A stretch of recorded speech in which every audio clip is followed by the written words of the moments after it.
Hi, and welcome to another ForeignMRE.com Garage Stored MRE Series Part 3. This is a 1984 menu number 6 Frankfurters with bean component for pre-flight flight use with Accessory Pack Ii. It's made by the Right Away Foods in McAllen, Texas.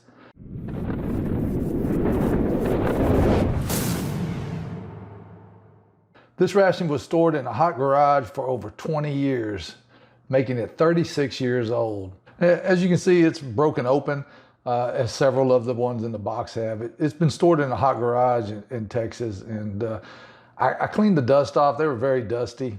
First thing we have is the crackers, and looking at the crackers, they're sealed very well, so I'm thinking they may be okay. And then we'll go on to the cocoa beverage powder type 1 fortified. It says you can use 6 ounces of hot water or cold water, and it's made by the Natural Seasons Company out of Summit, Illinois. So no date code on this, front or back, so we'll set this to the side. Here we have the old school spoon. It's really sturdy, well made. Then we have the 1 ounce of apple jelly made by the Kearns Food Company. And again, no date code. Couldn't find one, no big deal. Here we have the Frankfurters, 3.75 ounces. And look at the date code. It's the 257th day of 1983. And look at the ingredients, or should I say the lack of ingredients. This was packed by the Land of Frost, Lansing, Illinois. And look at the box, it's in good shape. So that's hopeful. Next we have the beans and tomato sauce, 5 ounces, packed by the G.O.A. Hormel Company out of Austin, Minnesota. And again, there's not a whole lot of ingredients in this. As you would find today, the box, great condition. Here's the date code. It's the 348th day of 1983. So very good shape. Next thing we have is the Accessory Pack Ii. And the package looks good, but there's a list of ingredients. I'm not gonna read those. We're gonna open it. I've got the world's sharpest knife. Look at that, like a little razor blade. And there it is, world's smallest knife. If you'd like to get it, links in the description, and you can get it in on our kit store. So here we have the sugar. Here we have a vanilla fudge bar, and it's in wax paper, and good thing too, because it looks like it's been hot many times over and over. And here we have the humidity, damp-proof matches, and white tip. Pull one off. They usually strike on the first time, so let's give it a try. And there you go, first time. Really some good matches. And here we have iodized salt, and it's made by the Stickney and Pour Company. And here we have the coffee instant, 2.2 grams, and the coffee appears to be pretty good. It's not hard, it's not stuck in there, it's still loose. Now the non-dairy creamer substitute, now that's a different story. Look at that. It's hard, it's brittle, it's breaking in the package, so that's not looking very good. And here we have, this is only the second time I've seen this, Dehydrated Ketchup. And it says 2 teaspoons of water to rehydrate this. And I don't know, both sides exactly the same writing. And the old school toilet paper, which is blue. Don't know why it's blue, but it's blue, and the ones nowadays are white. So we've counted them before. There's 10 very thin sheets of paper, and I thought that was all in the accessory pack, and I missed the chiclets in there. So and that's everything in the brown bag. So I have everything laid out, and here we're going to use the ForeignMRE.com mug, and let me move this out of the way. We're going to mix up the coffee.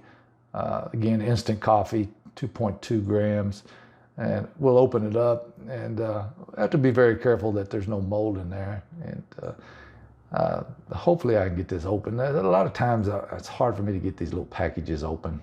I just want to rip them, But anyway, we'll pour it out, and it looks really good. Look at that. It looks like it was just put in there. So no mold, very few clumps. And let me get some hot water. We're going to put about 6 ounces of hot water. And you can see there's a lot of steam coming off, so it's really hot. And I'm going to use the sugar, 6 grams. The sugar never goes bad. And sometimes they get a little clumps in it, but look at this one. It was very fine. And we're not going to use the dairy creamer. It'd be a waste of time, and it'd probably ruin my coffee. So maybe we'll open it later. And we're going to use the ForeignMRE.com spork, and you can get this on our website. The link will be in the description. And we'll give it a quick stir. And it's dissolving great. There's no floaties in it. So we'll set that out of the way. And we'll grab the other ForeignMRE.com mug, and we're going to make the cocoa beverage powder type 1. I guess it's fortified with some vitamins. We'll shake it down, and of course there's no tear notches, so we'll get the world's smallest knife again, put a little tear in there, and tear it open. And of course it doesn't tear all the way across. That would be too perfect for, that's just how my luck is. But looking at it, it's nice and powdery. It has a chocolate smell, but it's got an overpowering stale smell. But look at that, no clumps, no mold. It looks a lot better than it smells. Look, there you go, close up. Yeah. So grab some hot water. We're going to put about 6 ounces in it. And again, look at the steam coming off the water. Very, very hot. And we'll take the ForeignMRE spork again and give it a stir. And it's mixing up pretty good. I had my doubts after being 36 years old how well it would mix up, but it's mixing fine. And look, nothing on the spork. Look at that, no floaties, perfect. So we'll set that to the side. And the next thing we want to try is, I'll move that out of the way, it's the crackers. And again, look at the seal on that. It looks really good. It's a good seal. And as I'm pulling it open, it has a very good hiss. So that was good. I was hoping that they would be good. They're not stuck to the wrapper. And a lot of times, if they're not good, they'll stick to the wrapper. But these are good, but they smell stale. They have a good color to them. They're still crispy, break in half, and they break just fine. And here we've got the vanilla fudge bar. Again, it's in wax paper, which is a good thing because it's been hot several times. And I'm sure hot and cold here in Texas. 36 years, probably all of it in the garage. And it's got some discoloration, and it smells stale. It still smells chocolatey, but it's got a strong stale smell to it. So let's go on to the apple jelly. And, usually these apple jellies don't hold up. And it might. If it's a caramel color or a light brown, I'll go ahead and try it. But if it comes out, oh no, see, look how black that is. And look at me, I'm making a mess, got it on the packages and got it on the tray, and that's not any good, and it wouldn't even taste good. So I'm gonna move this over here, and let me wipe this off real quick. And now we've got the beef frankfurts, and look at the box. Box is in perfect shape. So let's open it up. And the box isn't brittle, and you would think after 36 years the box would be brittle, but the box is it's opening just like it would if it was just a new ration. And the mains have a little bit of glue that glues them to the box. It keeps them from bouncing around and damaging them. And here we've got the 4 frankfurts, and they look good. They still look like they have a pretty good seal to them. And there's the date. Yeah, flip it to the right side, maybe we could see it. But anyway, So now we're going to do open up the beans with tomato sauce. And again, look at the shape of the box. It's very, very good. This one was a little easier to tear open, and I was surprised that the beans didn't have any glue to the box. At this point, I'm looking at it and I'm thinking, you know, I don't know, maybe it's good, maybe not. And now what catches my eye is this tomato sauce, the dehydrated tomato sauce. And I've seen this only once before. I'm sure they're in a lot of the older rations. So I open it up and immediately, golly, look at all that mold. It's just terrible. Oh, man. And it does not smell like ketchup anymore. It just has like a strong sour vinegary type smell. And let me go ahead and get this out, and then I'll zoom in and give you a close-up. Get this out of the way. There you go. And look at that, mold everywhere. So it's definitely not going to be any good.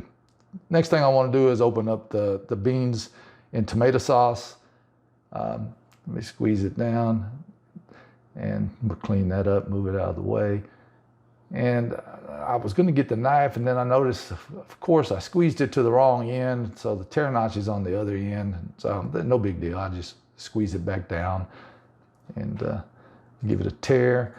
And holy smokes, golly, this thing is just totally reeks. I mean, God. At this point, I'm thinking about just canceling the review, but I pushed through it for you. And look at those beans. They look like they could grow mold at any time and just smell rotten. And so I'm going to open up the beef Frankfurters and see if hopefully they don't just reek. And to my surprise, they smell just like regular hot dogs that you would get at the store now. And look at them, they've got good color. Look like, let me separate them so you can see them a little bit better. And let me cut a little piece off here and see what it looks like on the inside. Give you a little peek there, if I can get it up there. And look at that. It looks like a perfectly good hot dog. Smells good, looks good. Take a smell, and yeah, it smells good. So now I'm going to look at the vanilla fudge, and I smell it, and I'm like, I don't know. And so I take a big bite, which was a mistake. It was terrible. I had to spit it back out. So we look at the cracker here, still crisp. And I taste the cracker. The cracker tastes all right. It's got the stale taste to it, but I mean, you could eat it if you had to, I guess. Now, these beans, oh man, these beans are terrible. They look like they could grow mold, and I just wanted to get it away from me as quick as possible. It's just terrible. So we'll open up the non-dairy creamer, and we're not going to use it, but let's see how it looks. And it, you know, you just break it up to get it out, and that's not the way it's supposed to be. It should be a white powdery substance, and look at that, it's brown, and no way that's any good. So let's get the salt out, and let's see how the salt works. Let's see how the salt looks. And the salt looks fine, and let me go ahead and taste it, and tastes fine to me. Tastes just like iodized salt. And what do I want to do next? Let me get this out of the way. I'm going to pour some water on the ketchup and see if we can get it to rehydrate and see how it looks. And let me mix it up with the ForeignMRE.com spork. And it's not really mixing up very good. And so I think I better add a little bit more water to it and see if that'll help. And so a little bit more water, maybe it's a little too much, I don't know, but mix it up, see what it looks like. And at this point, you know, it's got a sour vinegar smell to it, so I know I'm not going to try it. Let me bring it around the camera here and give you a close-up look. And it kind of looks like motor oil sludge. No way I'm gonna eat any of that. And the cocoa beverage powder, I tried it, and you know, it's okay. I guess you could drink it if you had to. It has a little bit of an aftertaste. But now the coffee, look at that. It dissolved perfectly. And remember, I put the sugar in, and to my surprise, it made a really good cup of coffee. So I'm sure that this ration 36 years ago was a great ration. And as always, you can get your fresh discounted ration, including First Strike rations, milk cold weathers, American MREs, along with some old vintage MREs at ForeignMRE.com.